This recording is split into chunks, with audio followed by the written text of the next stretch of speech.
এপ্ৰিলত এটকা কমাম, গোপনে বঢ়োৱাটো কোনো কথাই নাই। এপ্ৰিল মাহত বহাগ বিহুৰ দিনা বৰ্তমানৰ মাচুলতকৈ আমি 1 টকা মাচুল, ভাৰতত ক'তো বিদ্যুতৰ মাচুল হ্ৰাস নহয়, কিন্তু অসমত আমি 1 টকা বিদ্যুতৰ মাচুল হ্ৰাস কৰাৰ বাবেহে এটা চেষ্টা চলাই আছো। 50 পইচা পাৰিম বা 1 টকা পাৰিম নাজানো, বঢ়াৰ কথাটো নাই, কমোৱাৰ কথা।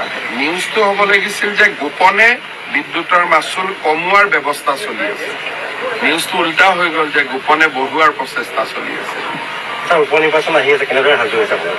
আমাৰ MP সকলে চাব, আৰু মই বহুত বেছি লাগিব খোজা নাই। 4টা সমষ্টিতে আমাৰ 4জন MP আছে, তেওঁলোকে ইলেকশ্যনটো চাব।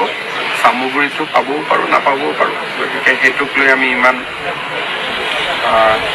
একেবাৰে সন্মানৰ প্ৰশ্ন কৰিব খোজা নাই।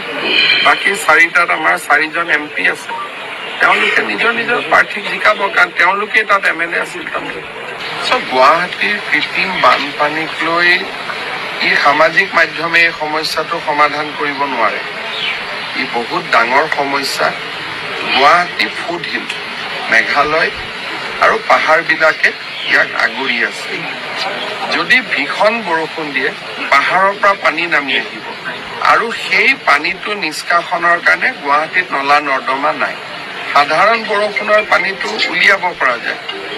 যোৱা পৰহি দিনাখন এই বছৰটোত যিমান বৰষুণ হৈছে তাৰ 25% পানী পৰহি একেলগে 2 ঘণ্টাত পৰিছে। ৰিভয় জিলাতো সিমানেই পানী হৈছে।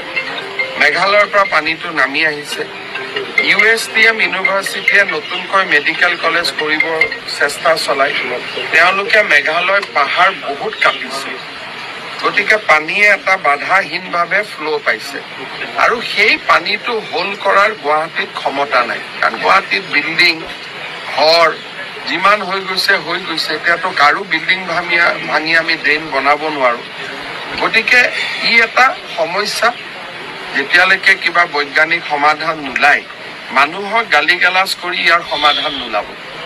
এইটো হৈছে এটা বাস্তৱ সমস্যা, আৰু এই বাস্তৱ সমস্যাটোৰ সমাধান সামাজিক মাধ্যমক ইজনক গালি পাৰি সিজনক গালি পাৰি নহ'ব।